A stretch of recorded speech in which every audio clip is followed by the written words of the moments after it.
¿Qué tal, chicos? Muy buenas tardes. ¿Qué tal? Muy buenas tardes con todos. Qué gusto saludarlos. Vamos ya a dar inicio al desarrollo de nuestra siguiente semana. ¿Qué tal? Para lo cual vamos a comenzar ya a compartir pantalla para lo que veremos nosotros pues a continuación. Bien, a ver, me confirman si se puede llegar a captar la imagen. Bien, sí se puede llegar a captar, ¿no? Ya, excelente, muchachos. Muy bien. A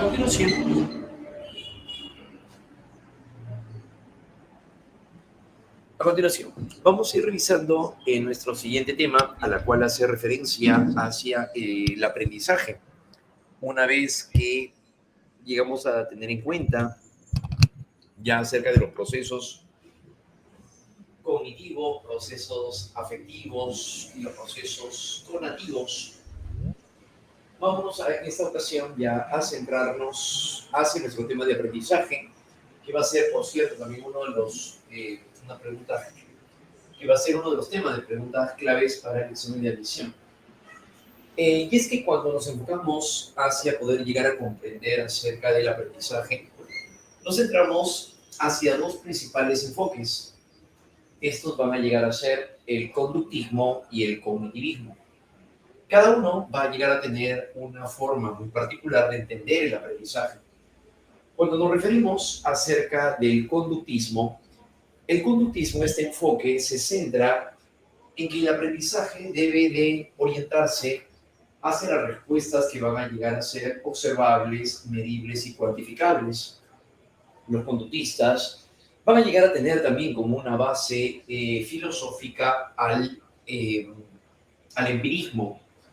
Es por eso que sobre la base de esta condición filosófica se acordarán ustedes acerca de la tabula rasa. No hay nada grabado en la mente que no haya pasado antes en nuestros sentidos. Una expresión que caracteriza los aportes de Aristóteles, pero que también por otro lado lo adopta John Locke. Y sobre la base de ello es donde se señala de que la mente es una tabula rasa porque no hay nada inscrito en la mente del hombre. Todo lo que el hombre adquiere es producto de la experiencia.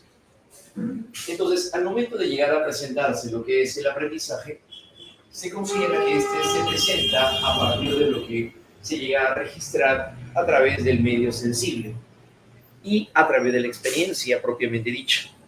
Por lo tanto, entonces los conductistas le van a llegar a dar un fuerte valor hacia aquello de lo que se centra en base a la experiencia observable y medible. Claro. Y es aquí donde vamos a ver el aprendizaje como condicionamiento clásico y el condicionamiento operante, ¿no? Que vienen a ser las formas en las cuales se presenta el aprendizaje bajo la orientación conductista.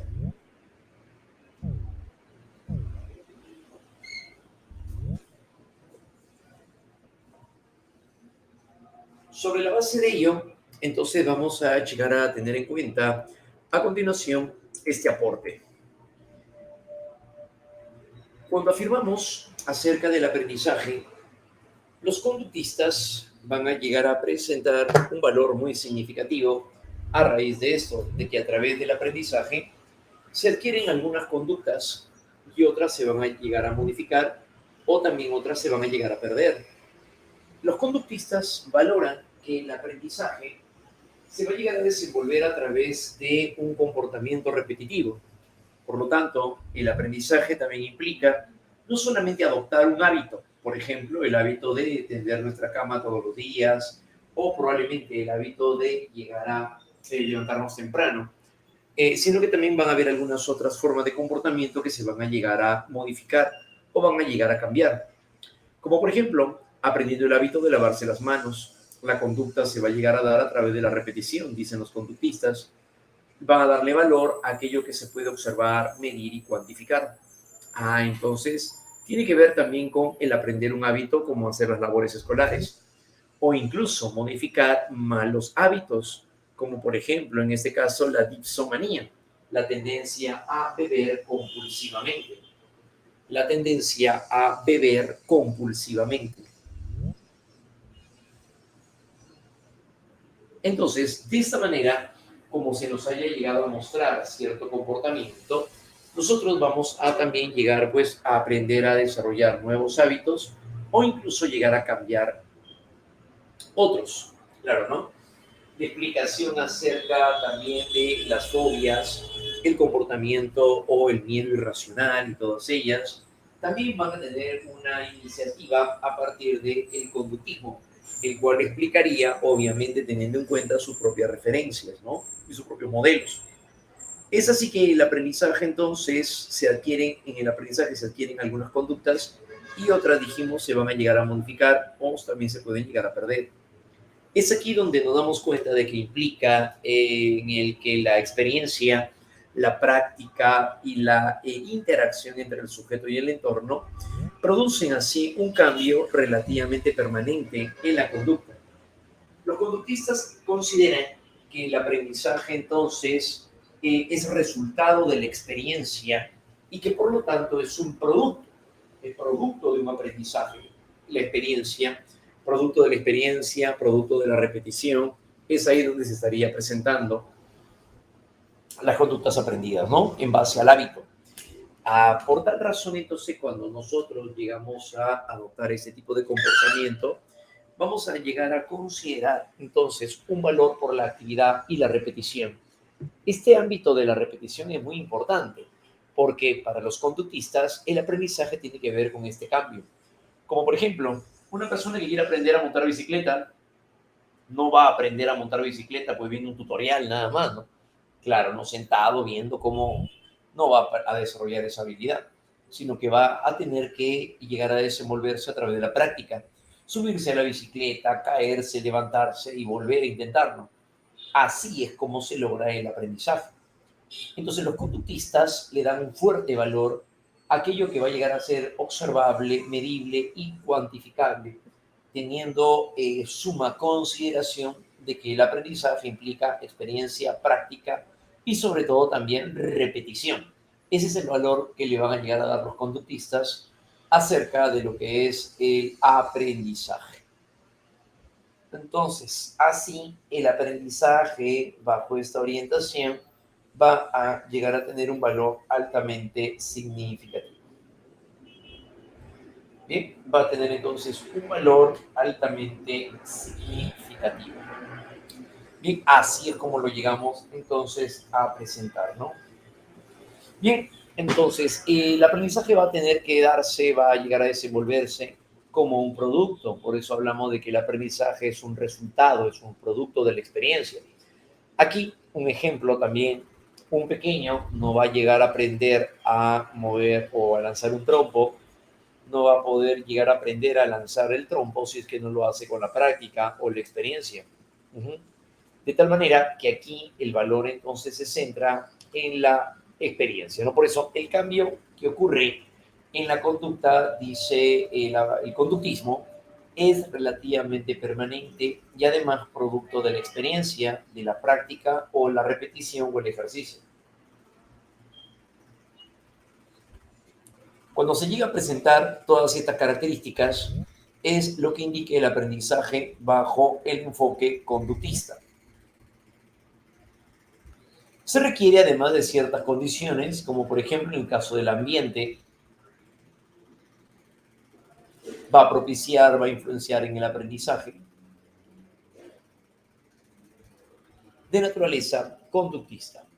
Por eso llega a considerar que definir el aprendizaje como un producto entonces implica asumir el paradigma ER. ¿Qué significa ER?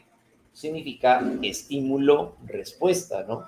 Claro, que eso es lo que van a llegar a valorar precisamente los conductistas. Y es que el momento en el cual nosotros nos desenvolvemos en una actividad conductista, señalan que la actividad nos lleva a hacer continuas relaciones entre estímulos y respuestas.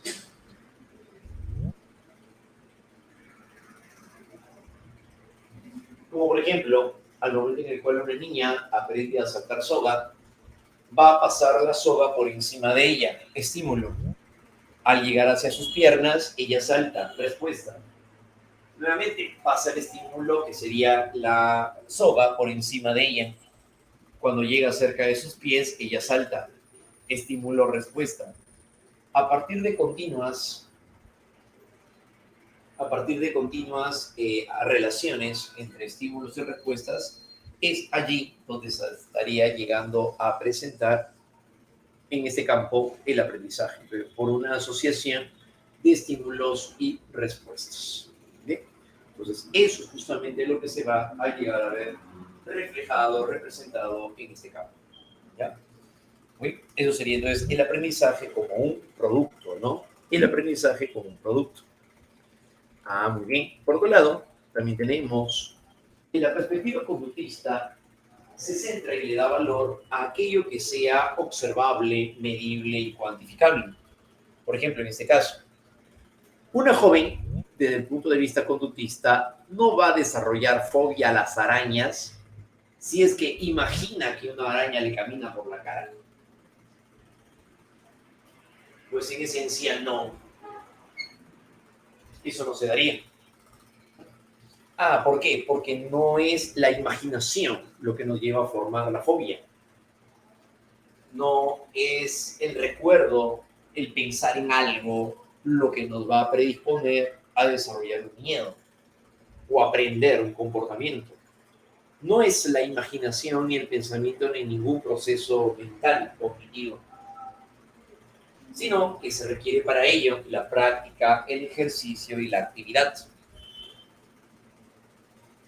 Como en este caso, ¿no? Ah, entonces por esa misma razón, este señala que el aprendizaje es entonces producto de una relación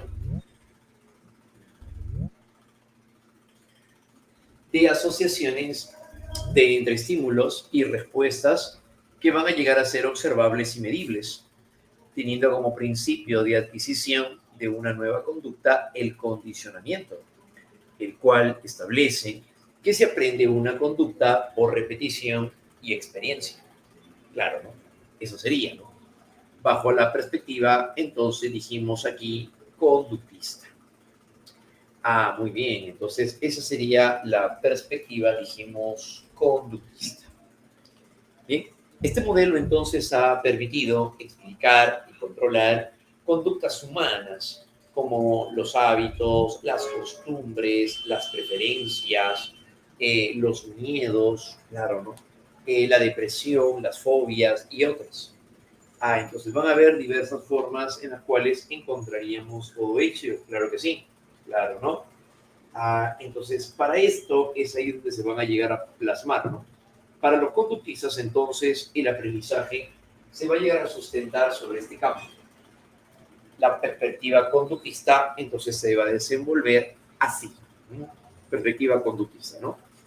Muy bien. Ah, entonces, la forma como vamos a irlo desenvolviendo será a través de la experiencia. Para aquel aprendizaje tiene que haber entonces práctica, para aquel aprendizaje tiene que haber repetición de acciones, ¿ya? Muy bien, muchachos, eso vendría a ser, ¿no? Principales características de un aprendizaje bajo el enfoque conductista. Bueno, pues aquí, ¿qué es lo que nos van a decir? Para que se pueda llegar a presentar el aprendizaje, dice que este cambio, ya sabemos que el aprendizaje es un cambio de conducta relativamente estable como producto de la experiencia.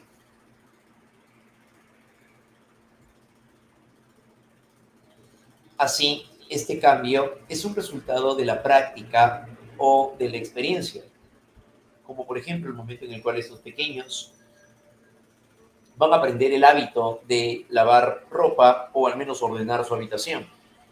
Lo van a llegar a hacer a través de la práctica, lo van a llegar a hacer a través de la repetición. A eso se refiere. Ah, entonces, este cambio es resultado, dijimos, de la práctica, es resultado de la experiencia. Claro. El cambio de conducta, además, es relativamente permanente, por eso la tendencia a volver a repetir la acción.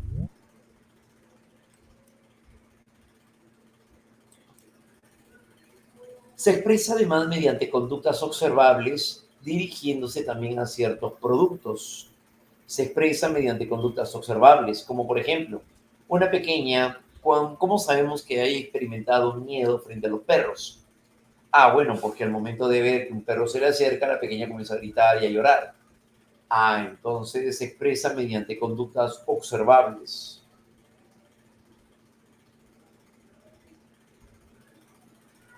Mediante conductas observables.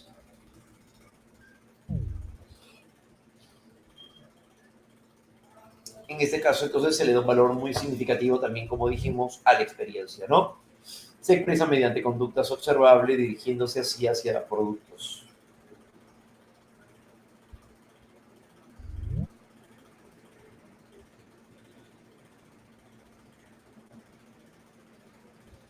En ese sentido, es importante tener en cuenta qué cosa no es considerada una conducta aprendida. ¿A qué es a lo que no le llamaríamos una conducta aprendida? Bueno, pues ahora en este caso nos sentimos involucrados hacia lo siguiente. Se excluyen todos los factores transitorios que modifican la actividad del sujeto. ¿Cuál no es una conducta aprendida? Por ejemplo, la fatiga muscular. A pesar de que es un cambio de conducta relativamente estable, pues esto no es una conducta aprendida. Como por ejemplo el momento de hacer ejercicio o actividad física. Cuando alguien comienza a desarrollar ejercicio o actividad física, aparece la fatiga muscular. Por supuesto, esa es la fatiga muscular. Y la fatiga muscular, entonces, es resultado de la actividad física, pero es un cambio también relativamente estable. Sí, fatiga muscular. En el caso de la enfermedad, tampoco llega a ser una conducta aprendida, a pesar de que es un estado momentáneo, relativamente estable, no es una conducta aprendida. En el caso de la maduración, se refiere al desarrollo neurológico, sigue una secuencia programada. La influencia de una droga también, por ejemplo, la persona que llega a consumir marihuana comienza a tener alucinaciones. No se puede aprender a tener alucinaciones, pues, ¿no? Claro, entonces no se aprende. Entonces de esa manera eso no es una conducta aprendida. Todo esto que estábamos señalando no son conductas aprendidas. Ni la fatiga muscular, ni la enfermedad, ni la maduración, ni la influencia de una droga. Bien, esto correspondería entonces a una forma de expresión muy importante. Para los conductistas, entonces, la conducta debe de llegar a basarse, a centrarse en aquello que llegue a ser observable, medible, ¿no? Y registrable. Aquí van a haber sobre todo, dos aspectos importantes de influencia. Uno, por un lado tenemos al empirismo inglés, pero también por otro lado vamos a tener al neopositivismo, que probablemente ustedes lo hayan escuchado. Cuando se habla acerca del neopositivismo, nos referimos a una corriente filosófica que le va a dar valor a aquello que es observable, medible y verificable, rechazando aquello que no tenga esas cualidades. Es por ello que el neopositivismo valora el uso de la verificación para confirmar los hechos, para confirmar los conocimientos.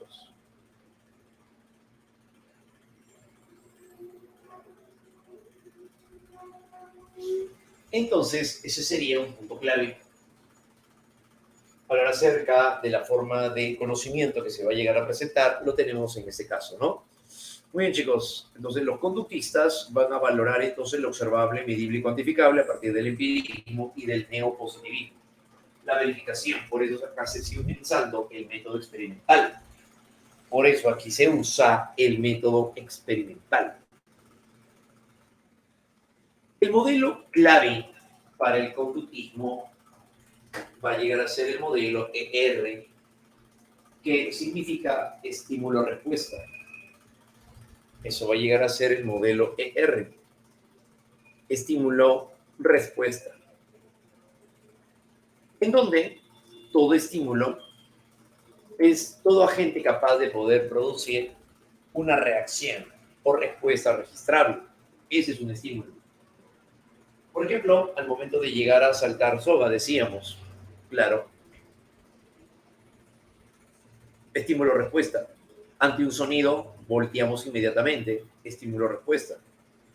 La respuesta es la reacción o respuesta registrable frente a la participación de un estímulo.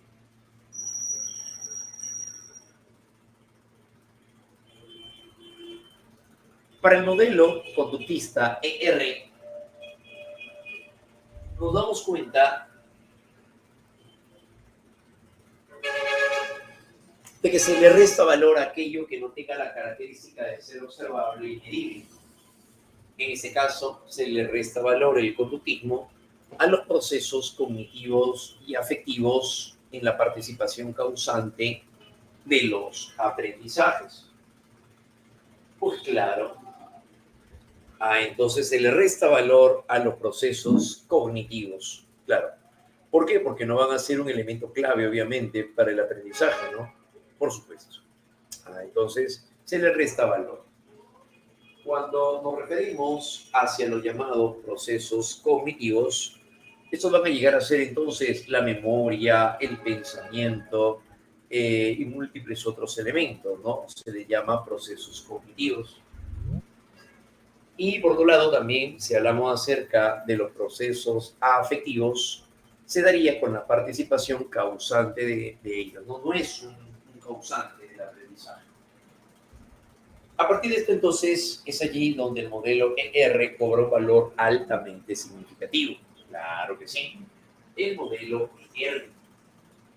Es allí, entonces, que el modelo ER solamente va a servir para esta relación de estímulos y respuestas. Pero, por supuesto, en este ámbito afirmamos que la manera como se establece la relación entre estímulos y respuestas es lo que nos lleva a comprender los llamados condicionamientos. Los condicionamientos son los procedimientos que permiten adquirir o eliminar conductas a través de la relación existente entre estímulos y respuestas. Claro. Muy bien. Entonces, de ser así, ¿qué vamos a tener en cuenta, no? Claro, relación entre estímulos y respuestas, sí. Eso vendrían a ser los condicionamientos. Al momento de llegar a plantearse este aspecto, entonces tenemos a continuación los condicionamientos, que son las formas que presentan relaciones entre estímulos y respuestas. ¿Ya? Entonces, en este campo, un aspecto importante va a llegar a ser el condicionamiento clásico o respondiente. Condicionamiento clásico o respondiente. Cuando hablamos acerca de la manera como se establecen las relaciones entre estímulos y respuestas, la manera como se establece esta relación para poder generar cambios es a lo que le llamaremos condicionamiento. Entre ellos tenemos en primer lugar al llamado condicionamiento clásico o condicionamiento respondiente. Lo que viene a continuación va a ser uno de los aportes más significativos por parte del fisiólogo ruso Iván Petrovich Pavlov, el cual recordaremos a este personaje por haber llegado a condicionar a un perrito a poder salivar frente al sonido de una campana. Bueno, pues ahí lo tenemos precisamente el perrito. Ahí está, ¿no? Posando el perrito de medio lado. Vamos a ver entonces qué es lo que realizó este personaje. Iván Pavlov fue fisiólogo y por lo tanto estaba estudiando el funcionamiento del organismo. Recuerden que la fisiología es una rama de la medicina, ¿verdad? Es una rama de la biología que llega a centrarse en el estudio de las funciones del organismo. En este caso, Pavlov estaba estudiando el sistema digestivo. Estaba estudiando el sistema digestivo en los perritos. Y llega a observar en un momento que al momento de observar al ayudante que le llevaba una bandeja de comida al perro, observa que el perrito comienza a salivar. Bueno, hasta ahí no hay nada extraño. Si el perrito huele comida, ve comida, es totalmente normal que el perrito pues, pueda llegar a salivar, ¿no? No hay ningún problema por ello. Lo extraño viene cuando llega a observar que el ayudante llega con una bandeja vacía en una ocasión. Y el perrito comienza aún así a salivar. Eso ya le parece extraño a Pablo. ¿Por qué? Porque si no hay comida, entonces ¿por qué el perrito llegaría a salivar? Si no hay comida.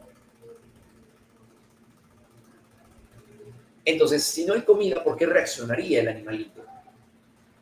Por lo tanto, esto va a tener que ser un aspecto muy importante. Claro, ¿no? Plantea ahora Pablo una hipótesis. ¿Cuál es su suposición, su supuesto? Asume que muy probablemente el perro ha asociado la campana con la comida. Al momento de llegar a presentarle un estímulo acompañado de otro, producto de esa asociación, el perro termina respondiendo de manera biológica. Es decir, al asociar un estímulo que no genera salivación con un estímulo que sí lo provoca, el primero termina generando luego una respuesta biológica. Claro, por eso es que al final el perrito terminaría salivando frente a un estímulo que originalmente no lo provocaba, por una asociación de estímulos. Entonces, esa será su hipótesis. Y posteriormente, como todo científico, va a pretender confirmar la hipótesis, sometiéndolo al campo experimental.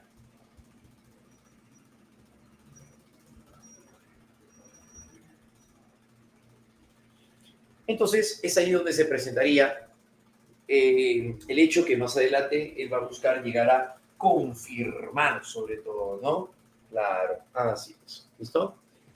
Entonces, en este caso, el condicionamiento clásico va a llegar a caracterizarse a partir de lo siguiente. Para Iván Pavlov, como podemos apreciarlo, considera que el aprendizaje entonces se estaría sustentando sobre el principio de la asociación de estímulos.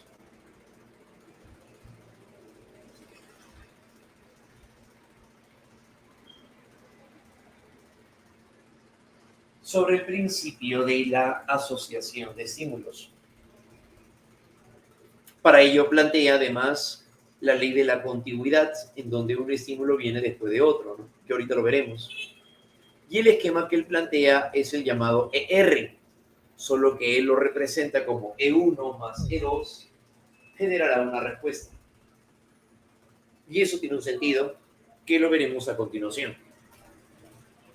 Según la propuesta de Iván Pavlov, entonces el perrito que llega a salivar frente al sonido de una campana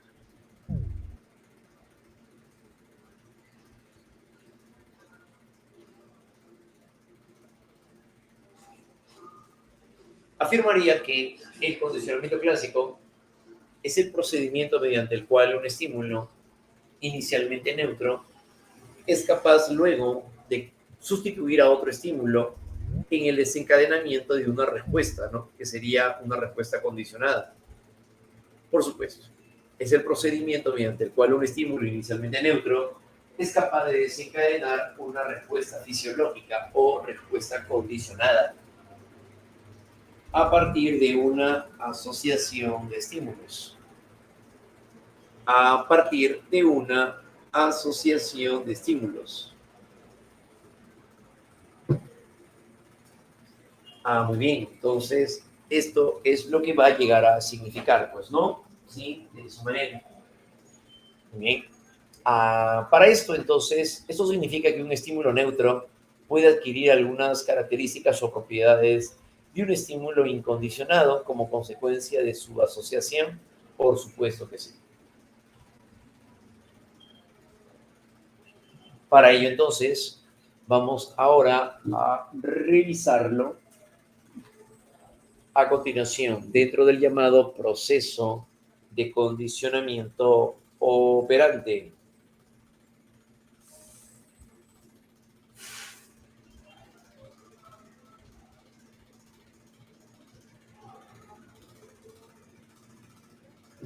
Muy bien.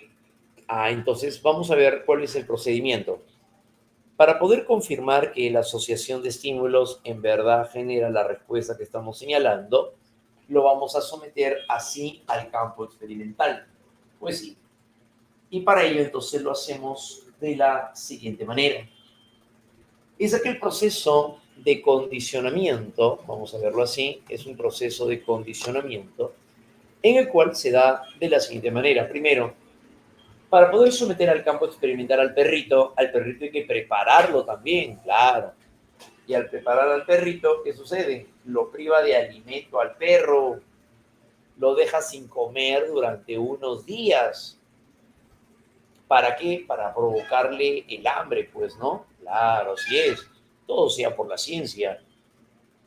Entonces, sucede que al perrito entonces lo va a llegar a presentar así, claro, lo priva de alimentos y llega a presentar 4 principales momentos, ¿no? Vamos a ver de qué se trata. Primer momento del condicionamiento clásico. Fíjense la secuencia. Primero, llega a presentarle comida al animalito y el perrito lo que va a llegar a hacer es salivar. Hasta ahí no hay ninguna respuesta aprendida. Hasta ahí no hay ninguna respuesta aprendida.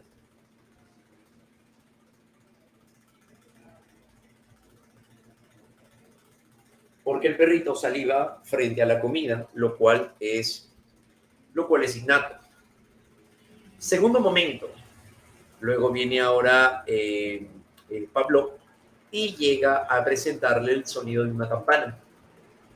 Cuando suena la campana, el perrito solamente se mueve hacia el sonido, nada más, lo cual vendría a ser una respuesta de orientación, o podríamos llamarle atención o movimiento hacia el sonido.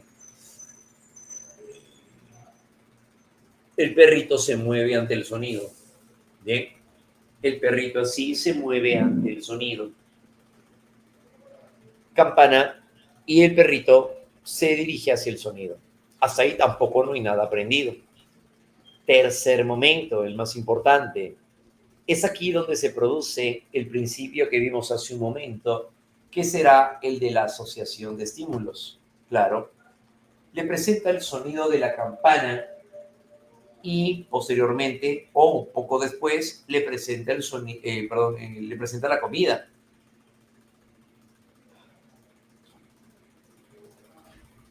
Le presenta el sonido de la campana y segundos después viene la comida. Y el perrito lo que hace es llegar a salivar. Cuando se da cuenta Pablo de que el perro saliva, nuevamente hace lo mismo. Vuelve a empezar el proceso. Presenta el sonido de la campana, tilín, tilín, tilín. Y mientras sigue sonando la campana, viene la comida. El perrito ve, huele la comida y comienza a salivar. Una vez que ve que saliva, otra vez hace lo mismo. Campana, comida y saliva. Campana, comida y saliva. Luego de varias asociaciones, ¿qué creen que sucede? En un cuarto y último momento, ante la sola presencia del sonido de la campana, el perrito comienza a salivar. Ah, pero antes eso no pasaba. No, sonaba la campana y el perro solamente presentaba movimientos del sonido.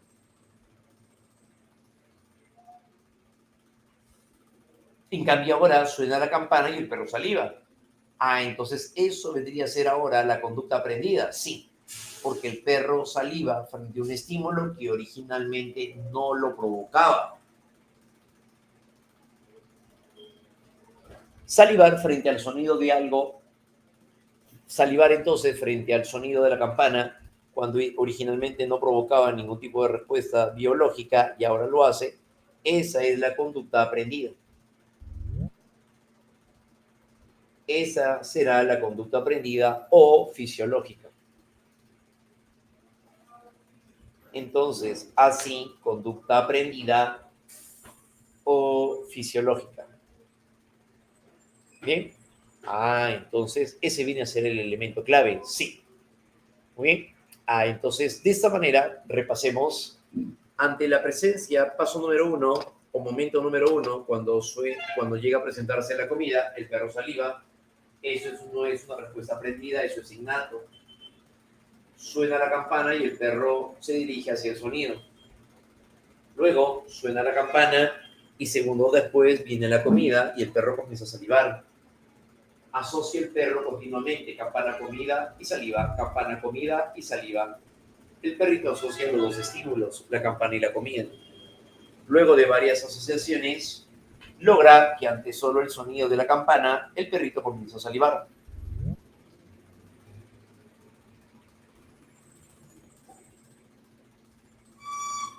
Al darse ello, entonces se estaría presentando en la respuesta de salivación frente al estímulo campana, que originalmente no generaba ningún tipo de respuesta, una manifestación de aprendizaje.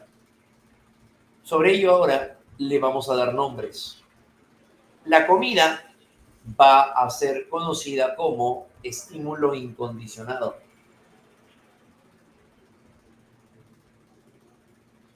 Un estímulo incondicionado es un estímulo que originalmente no ha sido asociado a nada.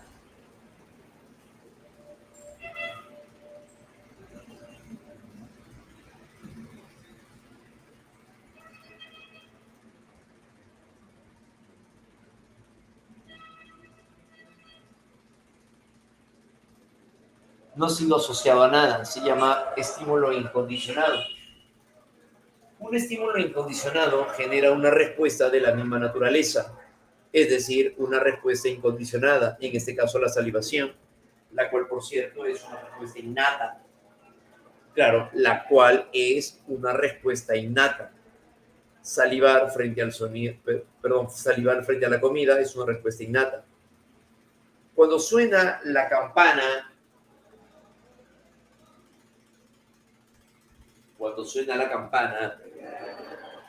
el perrito ahora se dirige hacia el sonido. Ajá, respuesta de orientación. Suena la campana y el perrito se mueve hacia donde proviene el sonido. Respuesta de orientación. Claro que sí. Luego viene el estímulo neutro, se asocia al estímulo incondicionado. Y aquí se produce la asociación de estímulos. El estímulo neutro se asocia al estímulo incondicionado. Claro. Y se produciría la asociación de estímulos. El perrito apenas ve y huele la comida mientras sigue sonando la campana, comienza a salivar. Respuesta incondicionada. Sigue siendo todavía la primera porque está en proceso de asociación. Luego de varias asociaciones entre estímulo y respuesta, entre el estímulo neutro y el estímulo incondicionado, la campana, luego de haber sido neutra, al asociarse con la comida, se convierte en estímulo condicionado. Por supuesto, la campana ahora se convierte en estímulo condicionado.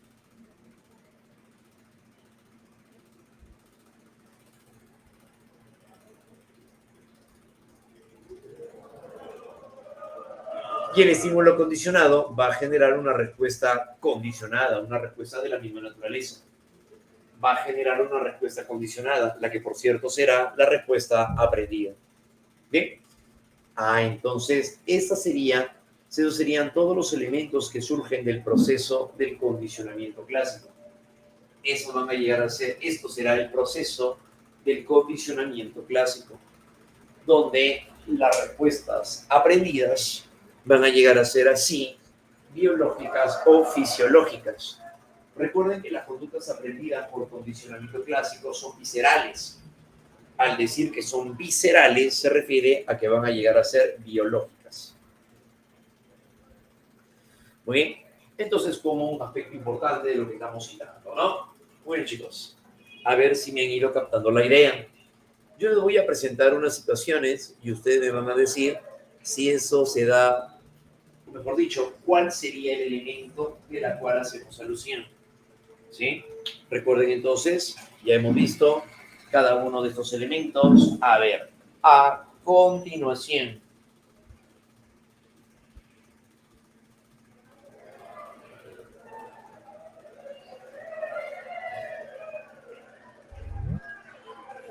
Al momento en el que Lucía se pica con un alfiler saca la mano inmediatamente.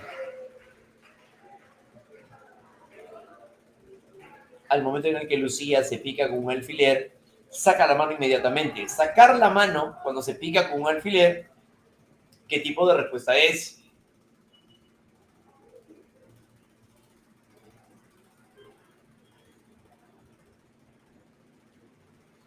Va a llegar a ser una respuesta incondicionada. Claro, muy bien. Y el piquete va a ser el estímulo incondicionado, ¿no? Muy bien, correcto. Seguimos. Otra situación. Al momento, vamos a pasarlo a un ejemplo para que se pueda entender ahora con humanos. Ya vamos a verlo con humanos, todo el proceso del condicionamiento. Cuando un pequeño llega a desarrollar miedo o fobia, por ejemplo, a la jeringa hipodérmica, ocurre por un proceso de condicionamiento clásico. Aquí vamos a darnos cuenta de lo siguiente. Cuando un pequeño no ha pasado antes por ella, por esa experiencia, va a ir a la posta médica con mamá para que le pongan una inyección. El pequeño llega a observar la jeringa en la mano de la enfermera. El pequeño no sabe ni para qué es, cree que es un lapicero, hasta que la enfermera lo llama al pequeño. Entra mamá con él, le va a poner la inyección, pero antes le cuenta, le narra un cuento, a lo mejor, no sé, supongamos la abejita Maya, y le comienza a conversar de la abejita que huele y que hace zzz, hasta que ésta se posa detrás de él y en eso, ¡pa! Y le da el piquete en ese momento. Chiquito en ese momento comienza a gritar, llora, patalea, grita. Automáticamente, ahora, cada vez que ve una jeringa, el pequeño reacciona con miedo. Cada vez que ve una jeringa, el pequeño suda, presenta palpitaciones y presenta hiperventilación. Ya está condicionado. En el ejemplo dado, vamos a darnos cuenta que sucede lo siguiente. El estímulo incondicionado va a llegar a ser el piquete. Todo piquete genera una respuesta incondicionada que es de activación del organismo. Claro, el estímulo incondicionado es el piquete porque todo piquete genera una respuesta biológica, ya sea con clavo, con aguja, con lo que sea. El pequeño, ahora en el caso, el pequeño al momento de ver la jeringa no le genera miedo, porque la jeringa es el estímulo neutro. Y solamente ve el objeto, respuesta de orientación. Punto número 3. Cuando con esa jeringa le dan un piquete, estamos hablando de la jeringa, el estímulo neutro, se asocia con el piquete, que es el estímulo incondicionado. Al asociarse, el pequeño presenta miedo, aceleración cardíaca y vacío en el estómago. Claro. Ahora, cada vez que ve una jeringa hipodérmica, el pequeño siente miedo, tiembla, suda. Significa que ya está condicionado. Bien. Entonces, de esa manera, recapitulemos. Todo piquete genera una respuesta biológica de sobresalto. La campana genera solamente la respuesta de orientación. La jeringa genera solamente una respuesta de orientación. Cuando con esa jeringa le dan un piquete, el pequeño llora. Ahora, cada vez que ve la jeringa, le genera llanto. Entonces significa que ya está condicionado. ¿Correcto? Hemos señalado aquí cada uno de los elementos en un caso particular. Ahora yo te voy a presentar el caso y tú me vas a decir cuáles serían los elementos. Bien. En este caso, en ese sentido, vámonos ahora con lo siguiente.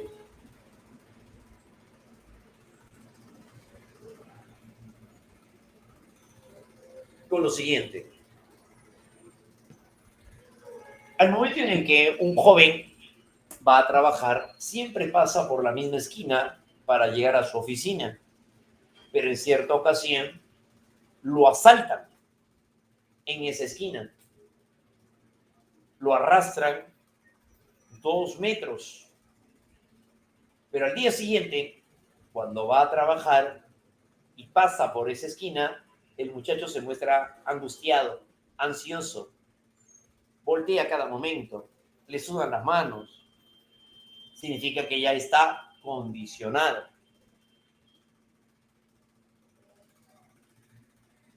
De esta manera, ahora en el enunciado, ¿cuál es el estímulo condicionado? En la narración, ¿cuál es el estímulo condicionado?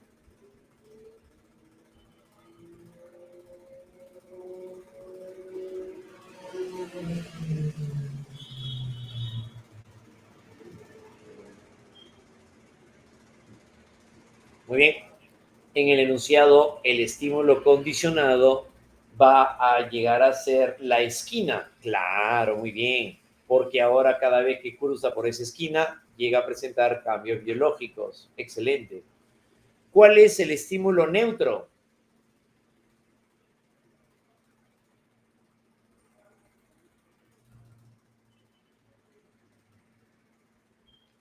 ¿Cuál sería el estímulo neutro? El estímulo neutro sigue siendo la esquina, pues. Claro. ¿Por qué? Porque el estímulo condicionado inicialmente fue el estímulo neutro. Claro que sí, el estímulo neutro, claro, acá por eso lo ven, ¿no? La campana, campana, ¿no? Campana acá arriba, campana acá abajo. Ahí se encontraría, pues, ¿no? El estímulo neutro sería la campana. Ahora, ¿cuál es el estímulo incondicionado? En el ejemplo, ¿cuál es el estímulo incondicionado?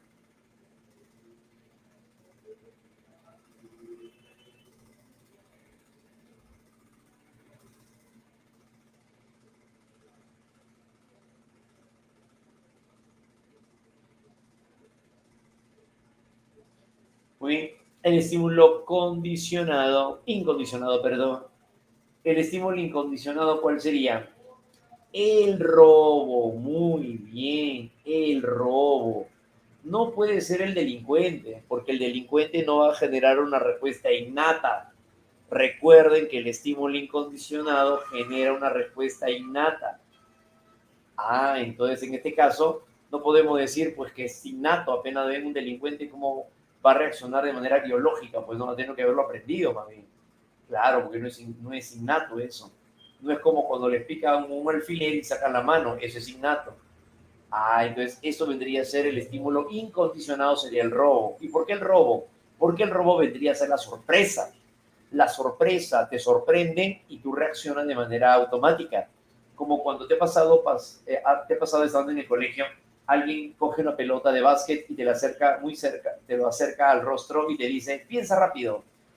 Y lo que hace el muchacho es parpadear y alejarse. Ya esa respuesta es innata. A eso se refiere. Cuando alguien lo asaltan, lo sorprende. Cuando alguien lo asaltan, lo sorprende. No te avisan, te vamos a robar si pasa por acá, ¿no? O sea, no. Pasa por ahí y rápidamente lo sorprende, ¿no? Entonces, eso va a ser justamente el estímulo incondicionado, sería el robo o la sorpresa por la cual se producen los cambios biológicos. Muy bien. El estímulo neutro es la esquina. ¿Cuántas veces ha pasado por esa esquina y nunca ha sentido miedo? Tercer momento, es hasta que pasando por esa esquina le roban, lo asaltan. Entonces se asocia el estímulo neutro con el estímulo incondicionado. Y la persona comienza a sentir miedo. Claro, respuesta biológica. Respuesta biológica.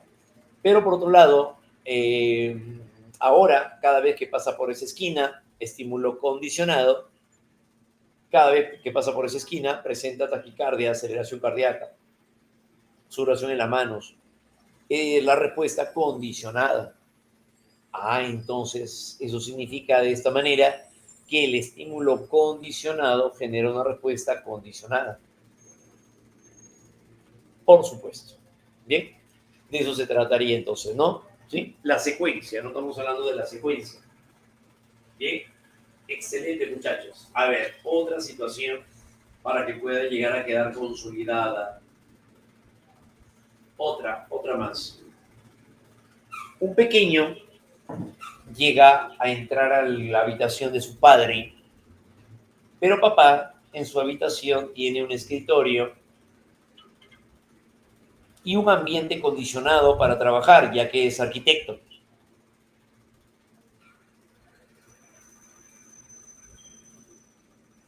Papá llega a tener varias reglas. El pequeño, al momento de acercarse, accidentalmente bota todas las reglas que estaban puestas en orden.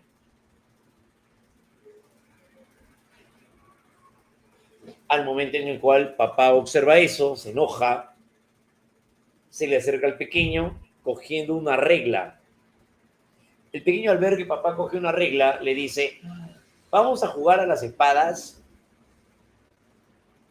Papá en ese momento, ¿qué espada ni qué espada? Lo coge del brazo, le da una vuelta, una semivuelta, y le da un reglazo al pequeño. Al darle un reglazo, el pequeño comienza a llorar. Próximamente, cuando el pequeño se acerca al cuarto de papá, papá voltea y lo mira de lejos, coge una de sus reglas y le dice: mira lo que tengo acá. El pequeño ve la regla de papá y sale corriendo con miedo. Significa que ya está el niño condicionado.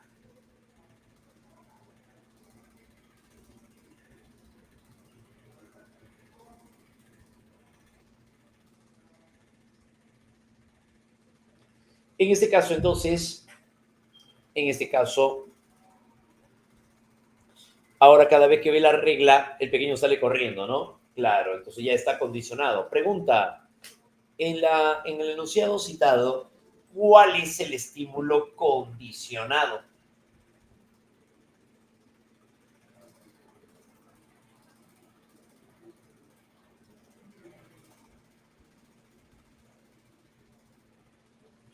El estímulo condicionado va a llegar a ser la regla, correcto. ¿Cuál es el estímulo incondicionado? Ahora, ¿cuál es el estímulo incondicionado?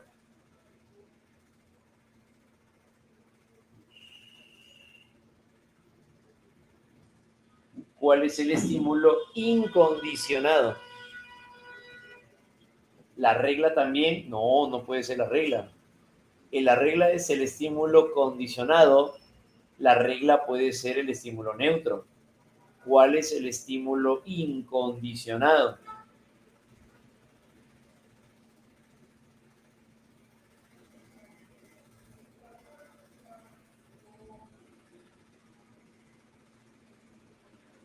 En este caso nos referimos al enojo de papá. ¿Cuándo hemos hablado del enojo? El enojo no puede ser, además es una emoción y no se puede medir, no se puede observar. Entonces, en este caso, ¿qué sería? El golpe con la regla. Claro, el golpe. El golpe vendría a ser el estímulo incondicionado, pero por supuesto, muy bien. El estímulo incondicionado va a ser el golpe. Entonces, como podemos ver en este caso, paso número 1, el estímulo incondicionado es el golpe. Todo golpe genera un sobresalto de la persona. Claro que sí. 2, la regla es el estímulo neutro. ¿Cuántas veces ha visto la regla y no le generaba ningún miedo? Es más, papá se le acerca con la regla en la mano al inicio y el pequeño dijo: vamos a jugar a las espadas. O sea, ni miedo sentía. El estímulo neutro genera solamente una respuesta de orientación. En el tercer momento, papá con la regla lo golpea. El estímulo neutro que viene a hacer la regla, con eso le da un golpe. Estímulo incondicionado. Y el pequeño rompe en llanto.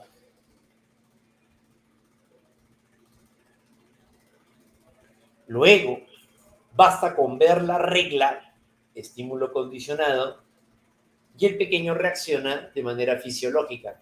con aceleración cardíaca, vacío en el estómago y todo lo demás.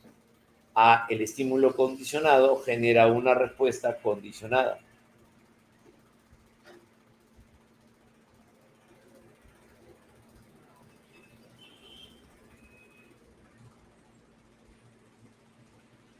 Bien, entonces, de esta manera, de esta manera, ahí sería, ¿no? El estímulo neutro, punto número 3, vendría a ser entonces la regla y con esa le da un golpe. Ahora, cada vez que ve la regla, estímulo condicionado, el pequeño reacciona con miedo. Eso significa que ya está condicionado, decíamos.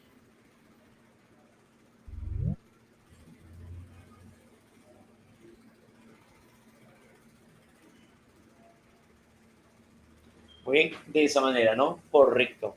Entonces, eso vendrían a ser todos los elementos que participan, ¿ya? Bien, hasta ahí se está captando la idea dentro del condicionamiento clásico. ¿Sí? Hemos hecho entonces varios ejemplos, hemos explicado paso a paso cada uno de los elementos que componen el condicionamiento clásico. Listo, muy bien, excelente muchachos. Muy bien, entonces ya hemos señalado varios ejemplos ahí, ¿no? Listo, cada uno con sus elementos. Por acá vamos a definirlos. Los elementos del condicionamiento clásico entonces se compone de, uno, el estímulo incondicionado. Luego de haber señalado el caso, ahora vámonos hacia la definición. El estímulo incondicionado va a llegar a ser el estímulo que es capaz de generar una respuesta innata o una respuesta automática.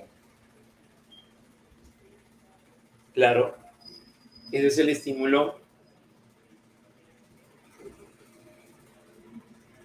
que va a llegar a darse entonces en ese caso, ¿no? Claro, el estímulo incondicionado va a llegar a ser entonces la comida.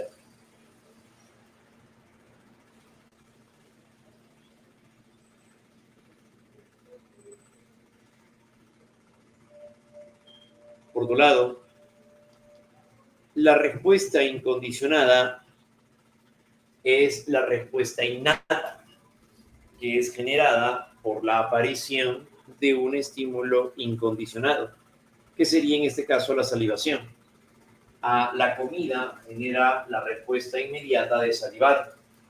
Claro, genera la respuesta inmediata de salivar. La comida genera salivación, por supuesto. Estímulo incondicionado genera una respuesta incondicionada. El estímulo neutro es el estímulo que inicialmente no es capaz de generar una respuesta condicionada. Claro que sería el de salivar, todavía no lo genera. En este caso vendría a ser la campana. Al inicio, entonces, la campana no produce, no genera la salivación.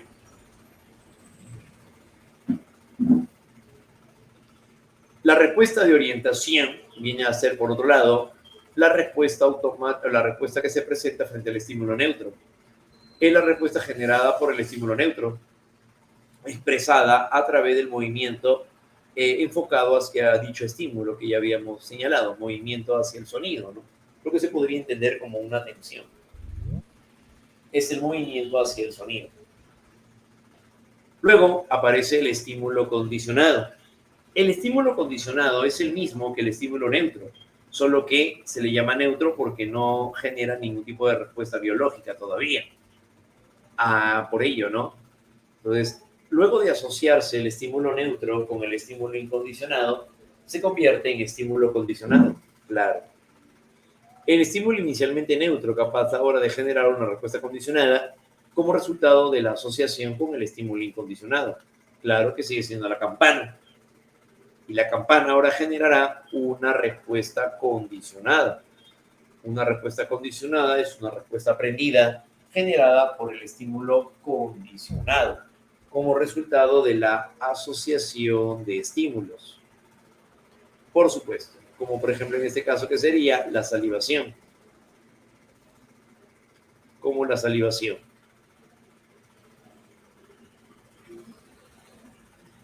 A lo que se le va a conocer como un reflejo aprendido. A lo que se le va a conocer como un reflejo aprendido.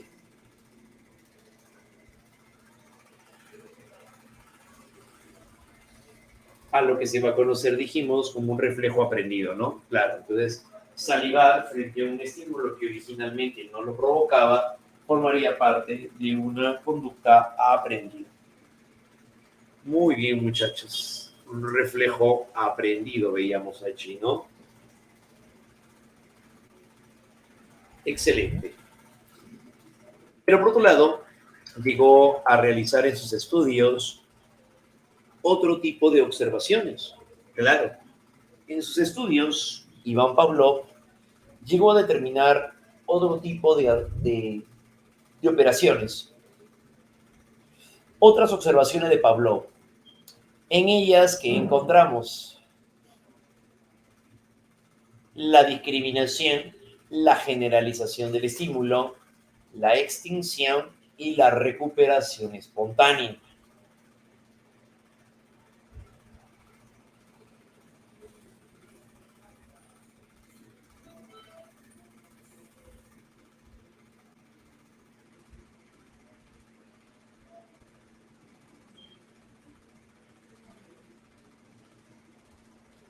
Entonces, vamos a ver cada uno de ellos. En el caso de una discriminación ocurre cuando la respuesta condicionada se presenta ante un exclusivo estímulo condicionado. Vamos con el primero, discriminación. ¿A qué se refiere? El perro solo saliva cuando suena la campana. Si llega a sonar un timbre, el perro no saliva. Si llega a sonar unos platillos, el perro no saliva. Solo saliva cuando suena la campana. Eso se llama discriminación. Bien, eso se llama discriminación. Por otro lado, también tenemos, en este caso, vamos a relacionarlo también con humanos. Con humanos, ¿cómo se diría una discriminación? Ocurre, por ejemplo, cuando una joven le llega a tener miedo a los roedores. Bueno, más que los roedores, específicamente a la rata. Si una joven le teme solamente a la rata de alcantarilla, después de que una vez llegó a entrar una a su habitación, es más, subía a su cama y cuando ella descansaba sentía que algo le caminaba por la espalda. Ella voltea y era la rata voltea y también se miran, las dos gritan y salen corriendo. De tal manera que ahora esta joven apenas ve una rata, escucha un chillido, ella comienza a descarapela todo el cuerpo, ya está condicionada. Pero solamente ante las ratas, sí. Si ve un cuy, no le genera miedo. Si ve un hámster, no le genera miedo. Ah, muy bien, solamente ante la rata. Eso se llama discriminación. En la generalización del estímulo, ocurre que la respuesta condicionada se presenta ante todo estímulo parecido al estímulo condicionado. ¿Qué significa? El perro saliva ante cualquier sonido parecido al de la campana.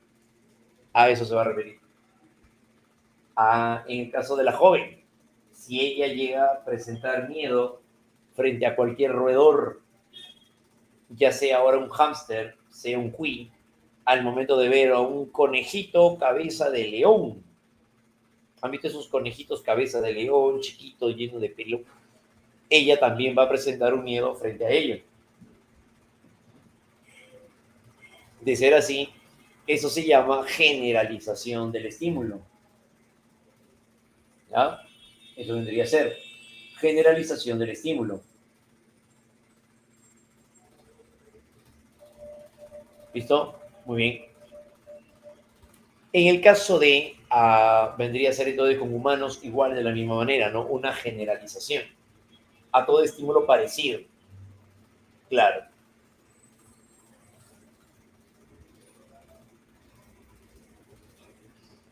En este caso, por ejemplo, al momento en el que una niña llega a recibir a sus primitos de visita, los chicos quieren jugar fútbol, la pequeñita quiere jugar a las escondidas, aprovechando un descuido, Le dicen, ya, vamos a jugar a las escondidas. Y la chiquita comienza a esconderse y se esconde en el armario de papá y mamá. Los primos, al ver que se esconde allí, ahora le meten llave y se van corriendo a jugar pelota. Sí, a jugar y se van todos a jugar pelota. La dejan a la pequeña encerrada.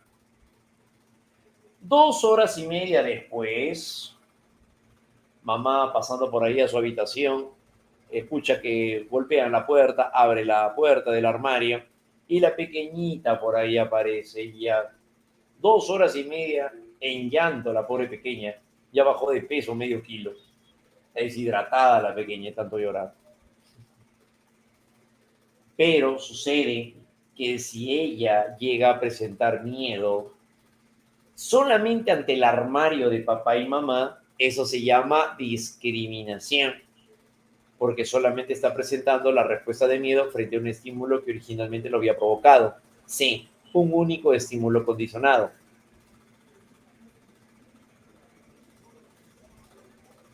Muy bien.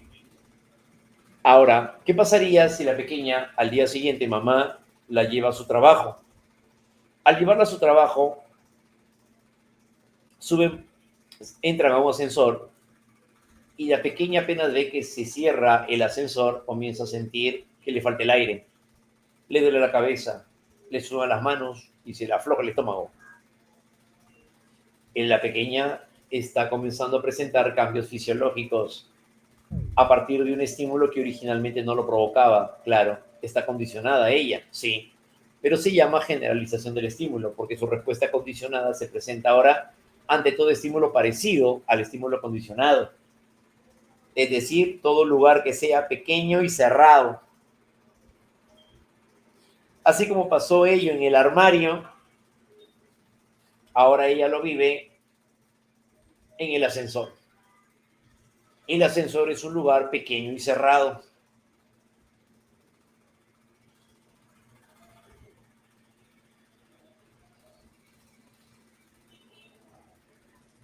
Entonces ya está presentando una generalización del estímulo.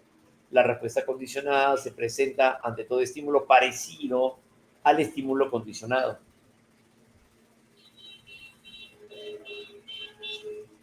Ahí aparecería, ¿no? Correcto, generalización.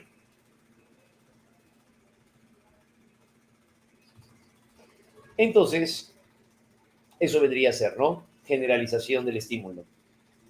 En una extinción, la respuesta condicionada deja de aparecer al dejarse de asociar la campana con la presencia de la comida. Extinción. ¿Qué significa? El perro, si bien es cierto, ya aprendió a salivar frente al sonido de la campana, no significa que eso es eterno. Entonces el perro va a llegar a salivar siempre que escuche la campana de por vida. No. El perrito, para que pueda seguir salivando frente al sonido de la campana, tendrá que llegar a mantener la asociación entre la campana y la comida. Eso se llama reforzamiento. Pero, por otro lado, si se deja de asociar la campana con la comida, a la larga sonará la campana y el perro dejará de salivar. Claro, eso sí va a suceder. Eso se llama extinción. Por eso es cuando la respuesta condicionada deja de aparecer al dejarse de asociar la campana con la presencia de la comida. La campana, entonces, con la presencia de la comida.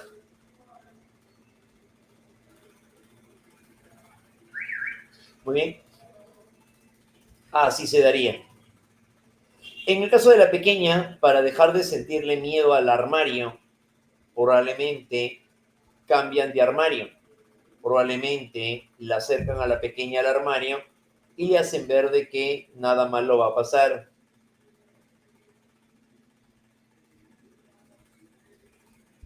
La pequeña deja de asociar el armario con el encierro y lo que le provocó obviamente fue el miedo.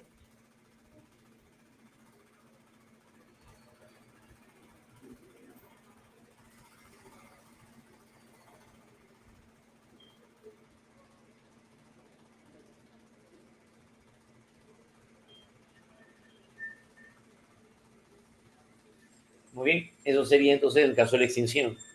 La recuperación espontánea ocurre cuando después o poco después de haberse dado la extinción, vuelve a aparecer la respuesta condicionada. La respuesta extinguida vuelve a aparecer después de un periodo corto de haberse dado la extinción. Claro, o sea, ya no había conducta, se había extinguido. Vuelve a aparecer después de un periodo corto de haberse dado la extinción. Entonces eso se va a llegar a dar en este caso.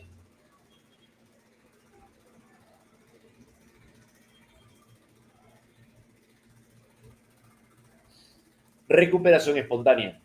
Bien, eso se daría, ¿no? La respuesta extinguida vuelve a aparecer. Eso sería cuando luego de haberse dado la extinción, suena la campana y el perro ya no saliva, suena la campana y el perro ya no saliva. Entonces en este caso vuelve a sonar la campana y el perro vuelve a salivar.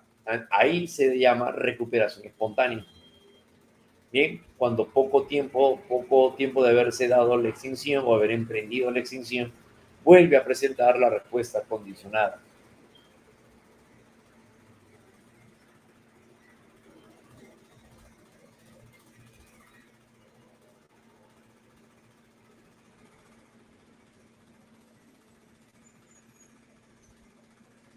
Muy bien, la recuperación espontánea, ¿no? Claro, así es.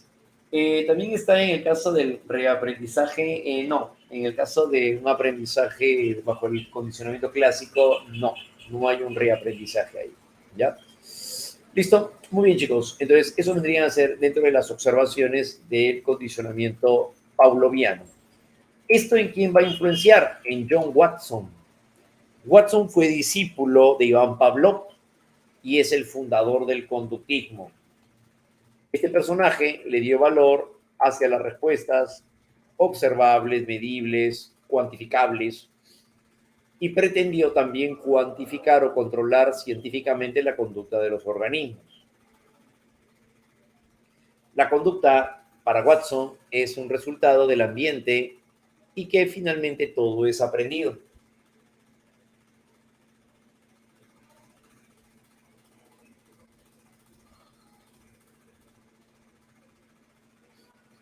Uno de los célebres casos fue la del pequeño Albert, que a lo mejor ustedes lo han leído o saben de él. El pequeño Albert fue un niño de 11 meses de nacido que lo llegó a condicionar, estamos hablando de Watson, a sentirle miedo a los roedores. Antes el pequeño Albert no sentía miedo ante los roedores.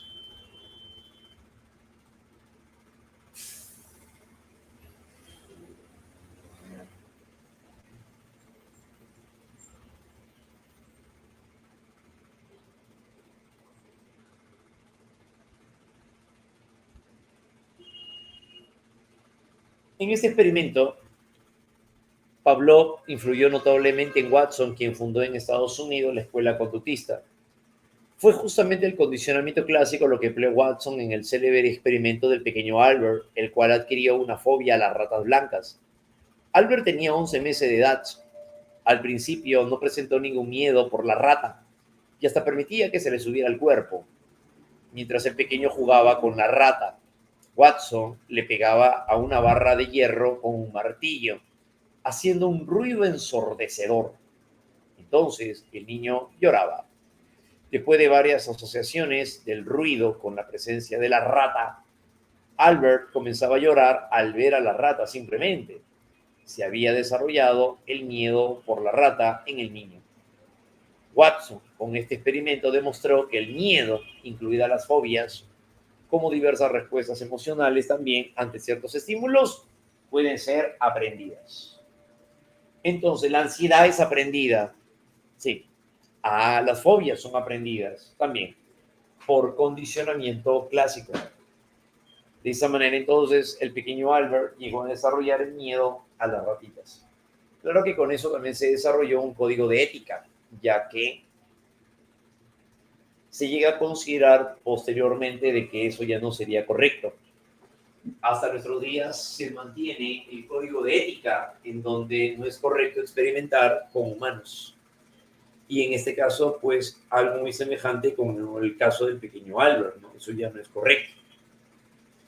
Claro, entonces de tal manera que ya tuvo que pasar también por otras sesiones, tuvieron que condicionar nuevamente a Albert, claro, también necesitaría terapia la rata, igualito, ¿ya?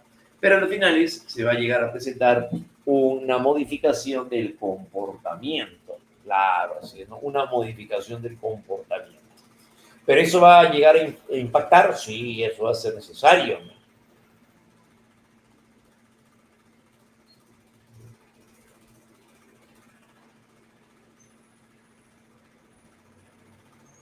En ese sentido, encontramos entonces el caso de el pequeño Albert. ¿Quién llegó a condicionar ahora al pequeño Albert para que volviera a presentar la conducta antes de que le generaran el miedo? Bueno, pues ahí tenemos a Mary Color Jones. Mary Color Jones, que es la que llegó a plantear el llamado contracondicionamiento, ¿no? El contracondicionamiento, el cual se convertirá en un recurso muy útil para solucionar problemas o de este tipo, ¿no? Claro que sí. Bien, a continuación, el condicionamiento operante, el condicionamiento operante o el condicionamiento instrumental, también llamado así, ¿no? Condicionamiento operante o el condicionamiento instrumental de Skinner. Vamos a ver de qué se trata.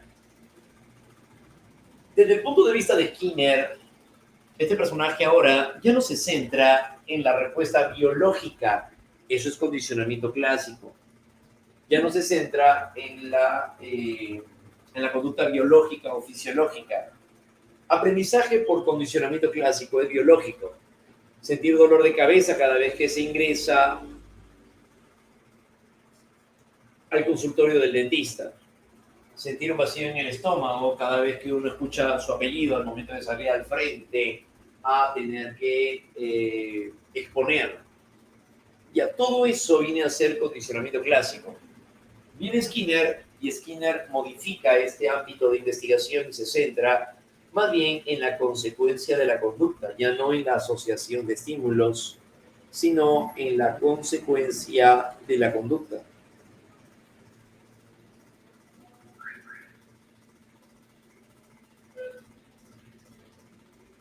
En este caso, experimento más bien ahora con ratas y palomas, como lo podemos ver en este caso al gran Burroughs Frederick Skinner. Skinner llega a experimentar con una ratita, que es como la que podemos ver en escena, en imagen, y es ahí donde aparece esta ratita en una caja condicionada, se llamó la caja de Skinner. Esta ratita la llega a colocar y la ratita al colocarla en esta caja comienza a caminar como recorriendo, explorando la caja, hasta que la ratita llega muy cerca de un dispositivo, una palanca, y Skinner le deja caer comida. El animalito solo se queda ahora por allí, obviamente que la rata la privó de alimento, le generó el hambre.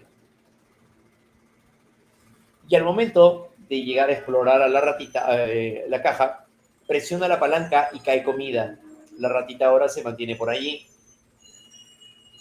Skinner nota que cuando se presenta una consecuencia agradable, como la comida, la conducta de seguir presionando la palanca se mantiene. Pero, por otro lado, cuando la ratita realizaba una conducta inapropiada, como por ejemplo morder la caja, Skinner le pasaba una corriente eléctrica. Como por ejemplo en este caso, ven que la rata está sobre una rejilla. La rejilla estaba conectada a electrodos. Al momento que la ratita comenzaba a mordisquear la caja, que era lo que no quería que hiciera, como podemos ver a un costado, mordisqueada la caja, entonces lo que hacía Skinner era presentarle una descarga eléctrica, claro, ¿no? Y la ratita dejaba de mordisquear, y la ratita dejaba de mordisquear. Entonces, ¿qué notó? Que dependiendo de la consecuencia de la conducta, la conducta aumenta o la conducta disminuye.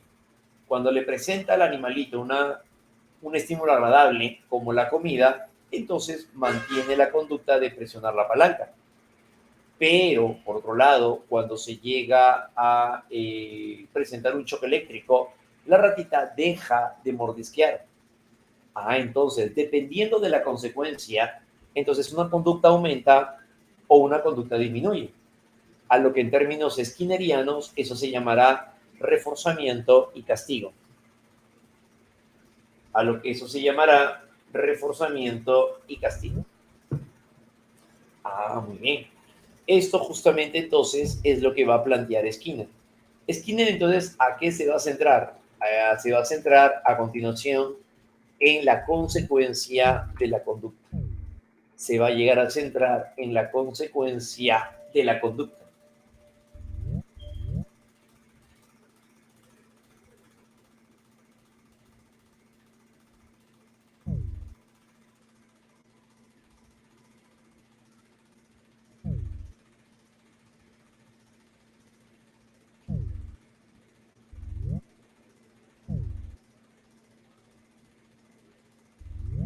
Muy bien, en ese sentido entonces tenemos la consecuencia de la conducta. ¿Cuál es la ley?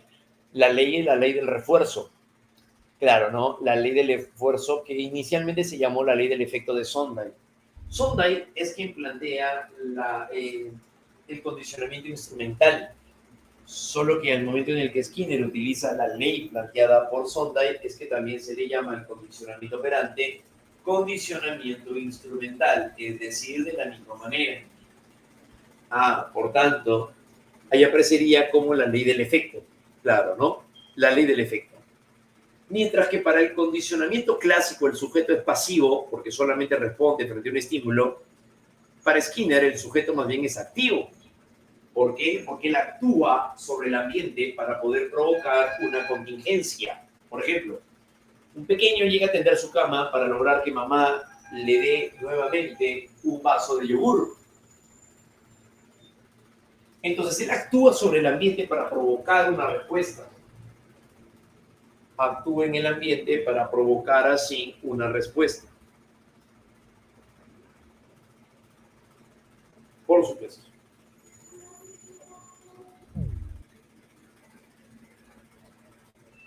Eso correspondería entonces a la consecuencia de la conducta, ¿sí? Y su modelo se llamará triple relación de contingencia, que más adelante veremos de qué se trata. La triple relación de contingencia. De acuerdo con Skinner, el condicionamiento operante es el procedimiento mediante el cual la conducta de un organismo tiene consecuencias en su medio inmediato. El organismo así opera sobre el mundo que lo rodea, obteniendo o evitando contingencias. Obteniendo o evitando, dijimos, contingencias. Bien, ese es el condicionamiento operante, claro que sí. Las contingencias vienen a ser las condiciones en las cuales se puede llegar a dar un evento, la participación de un estímulo o de una respuesta o incluso la consecuencia misma. Entonces, es así que el condicionamiento instrumental u operante, el condicionamiento instrumental u operante es un principio de adquisición conductual, según el cual la conducta se adquiere, se desarrolla y se mantiene por las consecuencias que produce en el entorno. Por las consecuencias que produce en el entorno. Claro que sí. Las consecuencias. Recuerda que es un punto clave desde el punto de vista de Skinner. Se le llama además instrumental porque la respuesta o la conducta es el medio o recurso, es el instrumento a través del cual el sujeto obtiene la contingencia, adquiere lo que desea a través de esa contingencia, decíamos. Y por otro lado se denomina operante porque la conducta involucrada opera o actúa sobre el entorno produciendo resultados que la mantienen como estímulos reforzadores o consecuentes.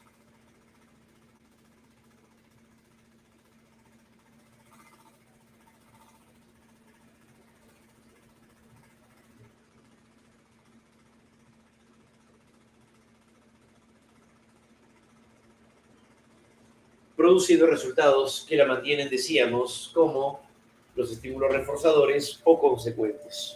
Bien, de eso se trata entonces cuando hablamos acerca del condicionamiento operante. Bajo esta forma, bajo esta modalidad, entonces es importante encontrar o comprender, mejor dicho, cómo se va a llegar a generar. Recuerden el término de operante porque opera la conducta para buscar resultados. El modelo principal del condicionamiento operante va a llegar a ser la conocida triple relación de contingencia. Triple relación de contingencia. La triple relación de contingencia es el modelo básico del condicionamiento operante y se refiere a las unidades de análisis del comportamiento que intervienen en el aprendizaje, lo cual permite desarrollar tecnologías para el control y la explicación de la conducta. Esa es la triple relación de contingencia, es un modelo para poder explicar entonces las unidades de análisis y del comportamiento. Entonces, aquí que tenemos, esta es la relación, la triple relación de contingencia. Estímulo discriminativo, respuesta operante y estímulo consecuente. Vamos a presentar un ejemplo para que se pueda comprender. Cuando, en este caso, una señora le dice a su hijita que llegue a guardar sus juguetes, al momento de hacerlo, la pequeña mamá la premia, haciendo que la pequeña más adelante vuelva a hacer la conducta de guardar los juguetes. Pero ¿qué ha pasado ahí? El estímulo discriminativo viene a ser el contexto, la situación, el contexto, la situación, el lugar. El estímulo discriminativo van a ser todas las condiciones previas a la respuesta operante. Entonces, ocurre que la mamá de Camila le dice que luego de jugar guarde sus juguetes donde corresponde. Eso que viene a ser, digamos, la norma, la presentación de una normativa, decíamos, ¿no? Una norma, una regla. Eso va a ser el estímulo discriminativo. Lo realiza, lo ejecuta, se llama respuesta operante. Camilita, luego de jugar, coloca sus juguetes en el lugar donde corresponde. ¿Cuál es el estímulo consecuente? La mamá de Camilita, al ver que cumplió con lo encomendado, la felicita y le regala una paleta. Es justamente lo que hemos visto aquí, la pequeña, ahí está, con sus colitas.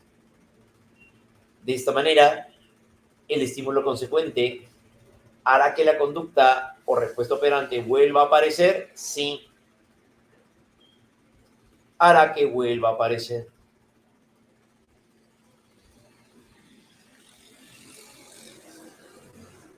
Entonces, la triple relación de contingencia se va a llegar a dar de la siguiente manera.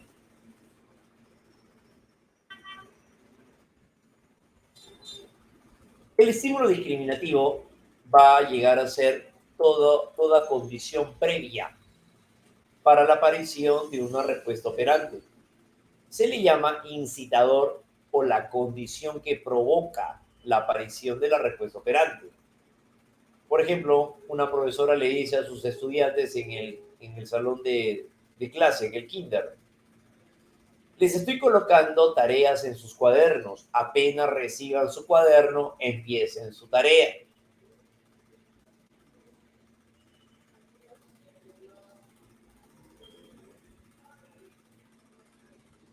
En este caso, ese es el estímulo discriminativo, la norma, la regla,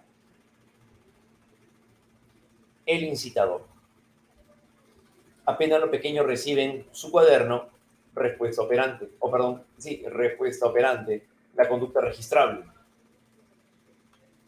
Acto seguido, la profesora le pone una carita feliz a todos aquellos que terminaron su tarea. Y a los niños les encanta tener caritas felices en sus cuadernos.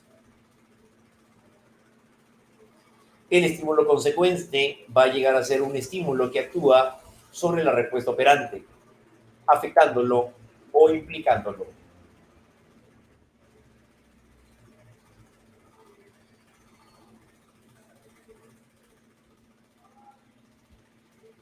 Entonces se daría así. El estímulo consecuente va a actuar sobre la respuesta operante, siempre y cuando se dé un estímulo discriminativo. Recuerden que el estímulo discriminativo es el lugar, es el contexto, es la condición previa para que ocurra la respuesta operante. ¿Sí? Un ejemplo. Vamos a verlo a continuación.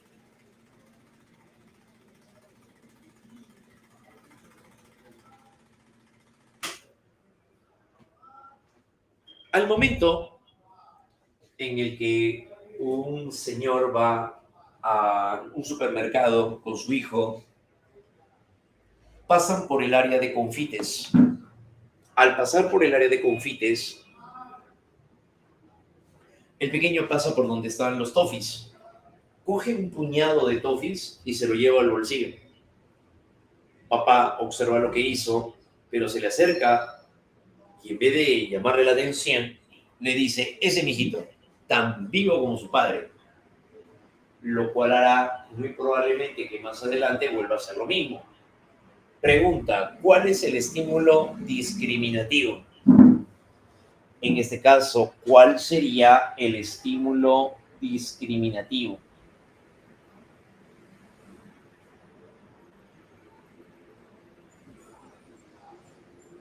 El estímulo discriminativo va a tener que ser la felicitación del padre. No.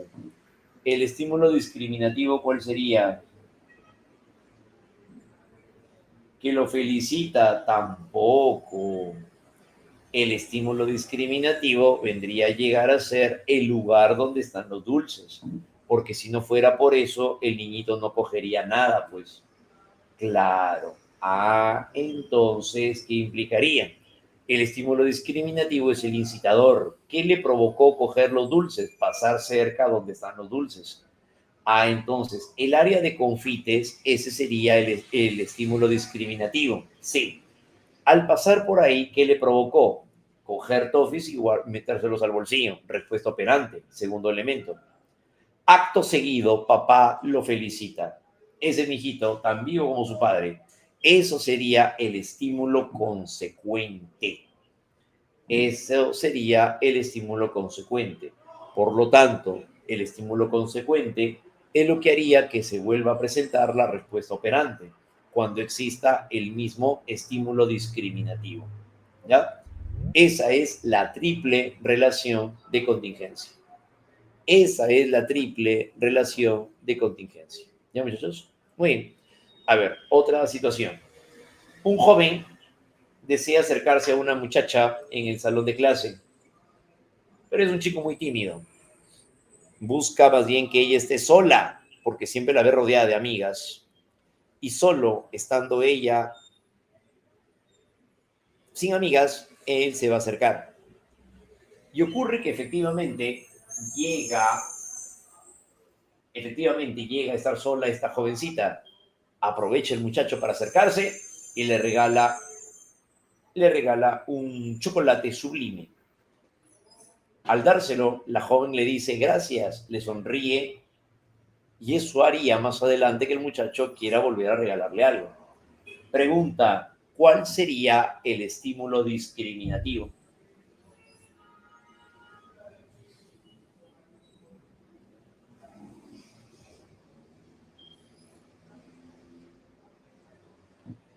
El hecho de que esté sola, correcto, porque si está acompañada él no se va a acercar.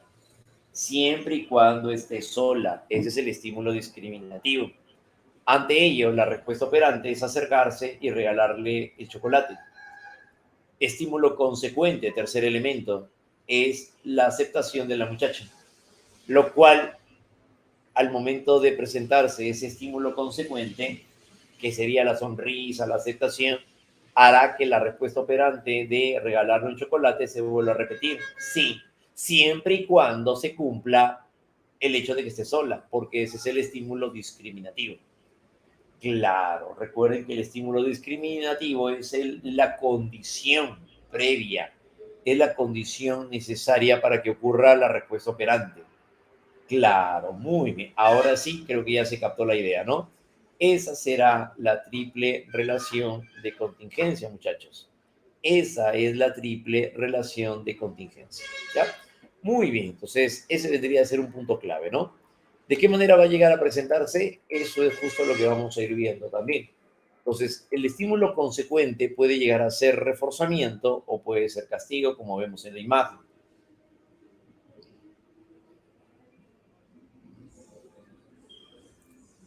Puede ser castigo o puede ser reforzamiento.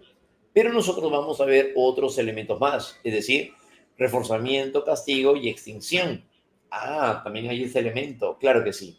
Y el cual vamos a verlo nosotros también, pues, por este lado, ¿no? Va a corresponder hacia los principios del condicionamiento operante, teniendo en cuenta todos estos elementos, ¿ya? Reforzamiento, castigo y extinción es el meollo del asunto, muchachos, para lo que suele venir en pregunta de examen. Y vamos a poner también casos, ¿ya, muchachos? Muy bien, a ver, me esperen un momentito, ahorita regreso, ¿ya, chicos? A ver, un momentito. Un momentito, muchachos.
Bien, a ver chicos, a continuación vamos a ver, otra vez estoy compartiendo pantalla. Se puede ver la imagen, ¿no?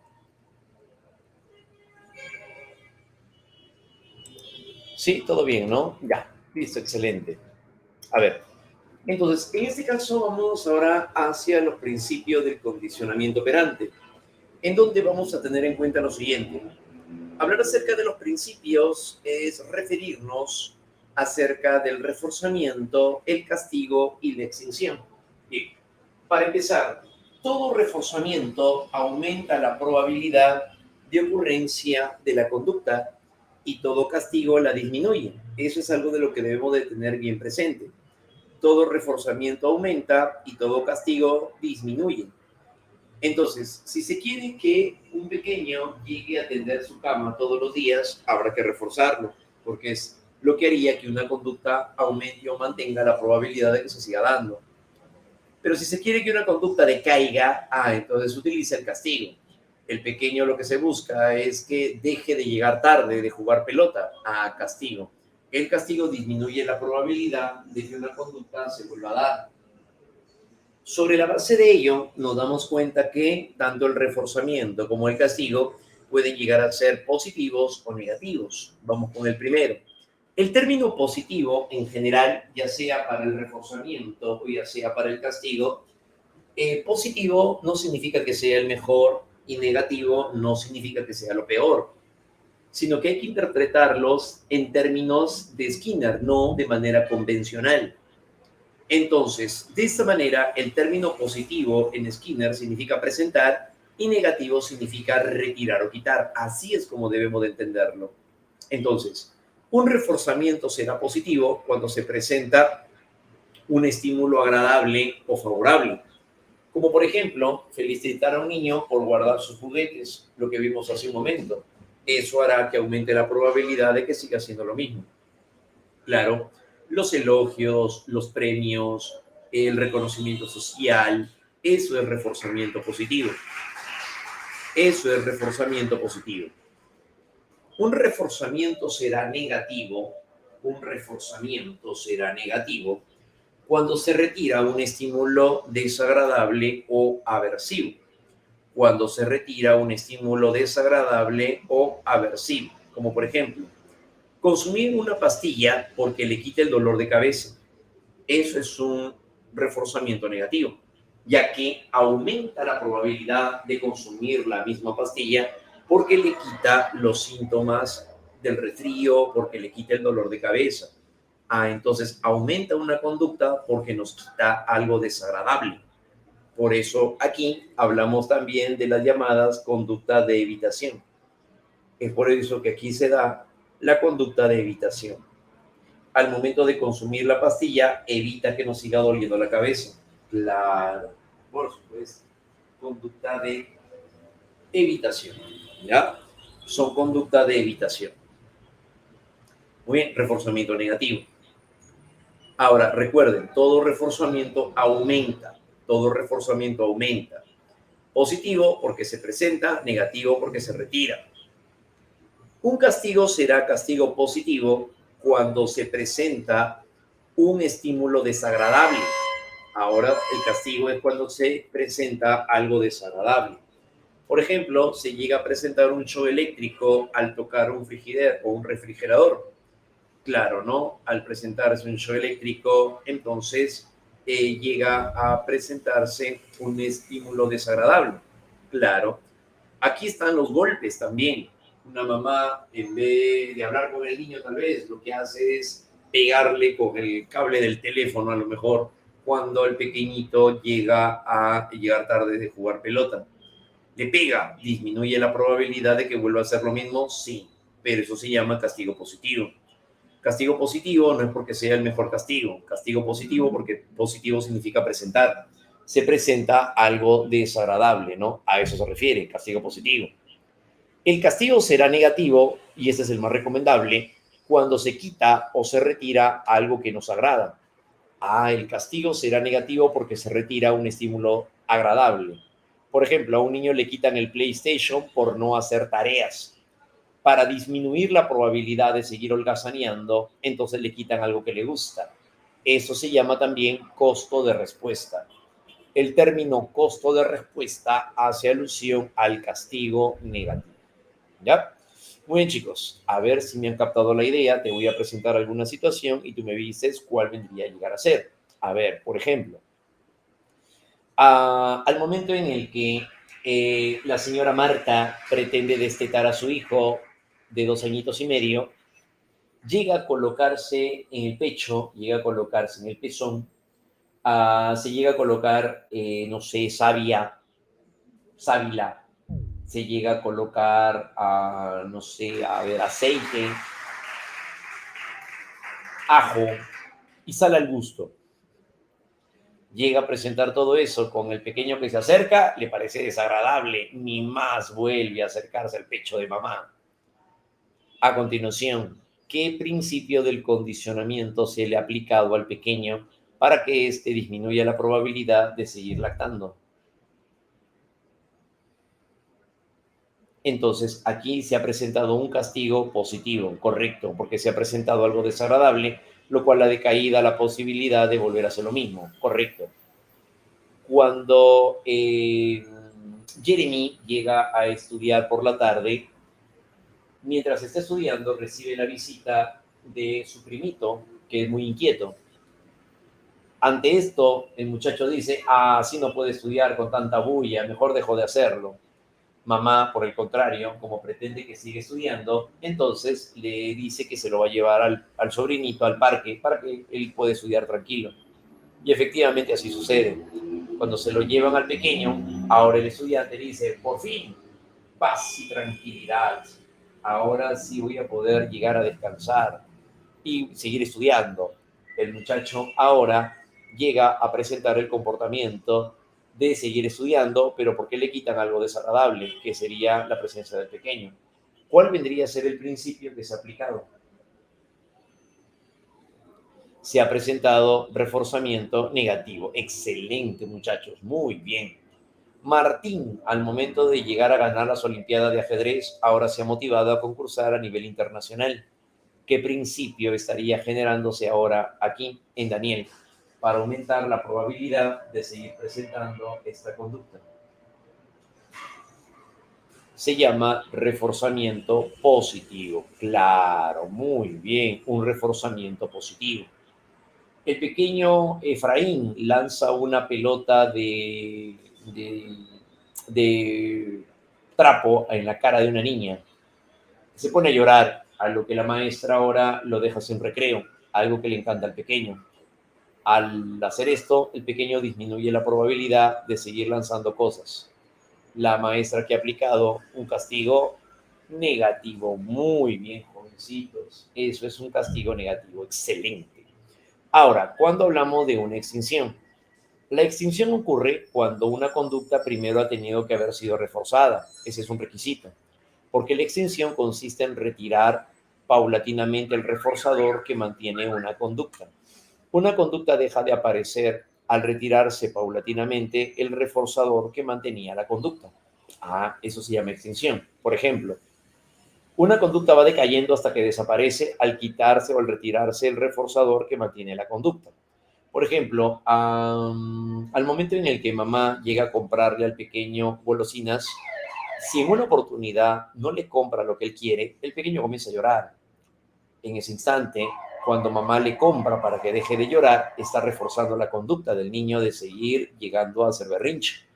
Entonces, la conducta del berrinche está siendo reforzada. Pero cuando mamá en algún momento decide, más bien ahora, ya no comprarle nada, ya no lo va a seguir reforzando el berrinche. Ahora, cuando llegue a llorar, el pequeño, ya mamá no le dice nada, no le compra, y esto hace que el pequeño poco a poco deje de tirarse al piso haciendo berrinches. ¿Qué significa? Que mamá servía de reforzador también. Claro, cuando mamá se va, entonces y el pequeño se queda allí, se levanta y va corriendo detrás de mamá. Claro, ¿no? Entonces, poco a poco, cuando mamá deja de reforzar la conducta de hacer el berrinche al comprarle lo que quiere, poco a poco va decayendo hasta que deja de aparecer. Entonces, ¿qué se ha producido ahí? La extinción.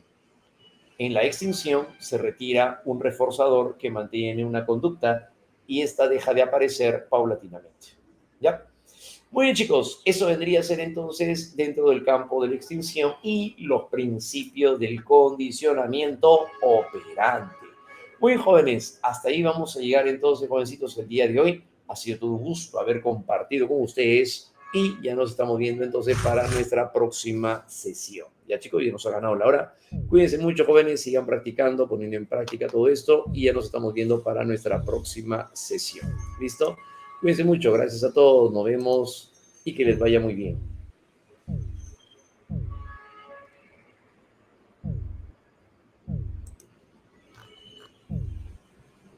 Sí, la parte de las claves se las estaría mandando, confirmando más bien ya para la próxima sesión porque no las tengo a la mano más bien. ¿Ya, chicos? Sí, la próxima ahí sí se las presento. Sí, sí, sí. Ya disculpen, chicos. Listo, nos vemos. Chao, chao, chao.